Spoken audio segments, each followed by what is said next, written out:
যখন জবাহের প্রস্তাব করলেন, হযরত ইসমাইল তা আপত্তি করতেন, বাবাজি আমার মায়ের আর আমাকে বাচ্চা অবস্থায় ফেলে গেলেন, খাবার দেন নাই, পড়ার দেন নাই, বছরের পর বছর আমাদের এখানে কাটলো, দেখতেও আসেন নাই, আজ আসছেন জবাহ দিতে, এটা কেমন কথা? কি ধরনের বাপ আপনি?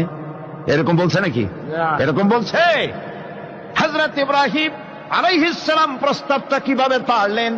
আল্লাহ পাক কোরআনে কারিমের দৃষ্টান্ত রেখে দিয়েছেন। আল্লাহ পাক বলছেন, হযরত ইব্রাহিম ছেলেকে বললেন, ইয়া বুনাইয়া, ইয়া বুনাইয়া, হে আমার কলিজার টুকরা লাডলা, হে আমার কলিজার টুকরা সন্তান, ইন্নী আরা ফিল মানাম আন্নী আযবাহুক, আমি স্বপ্নে দেখছি আমি যেন তোমাকে জবাহ করতেছি, ফানজুর মাযা তারা, তোমার রায় কি বলো? আমি তো স্বপ্নে দেখছি যে আমি তোমার জবাহ করতেছি, এখন তোমার রায় কি, তোমার মত কি? হযরত ইসমাঈল আলাইহিস সালাম শুনিয়া দিলেন দৌড়, নাকি না? হযরত ইসমাঈল আলাইহিস সালাম ধৈর্যের প্রতীক, তিনি কি কথা বললেন? তার মুখের কথা কোরআন শরীফে আল্লাহ পাক উঠায় দিলেন।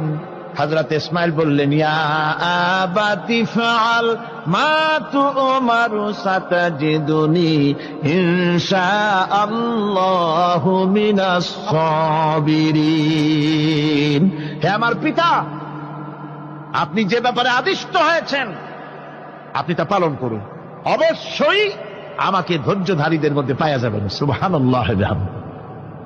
এক বর্ণনায় এসেছি, হযরত ইসমাঈল বললেন, আব্বাজান আমি ধৈর্যধারীদের ভিতরে আমারে পাবেন, তবে জবাহ করার আগে আমার হাত পাটা একটু বেঁধে নেন, কারণ জবাহের যন্ত্রণায় আপনার গায়ে যদি আমার হাত পা লেগে যায় তো বেয়াদবি হয়ে যেতে পারে, আর আমি মরে আমার জবাহ হয়ে যাবে।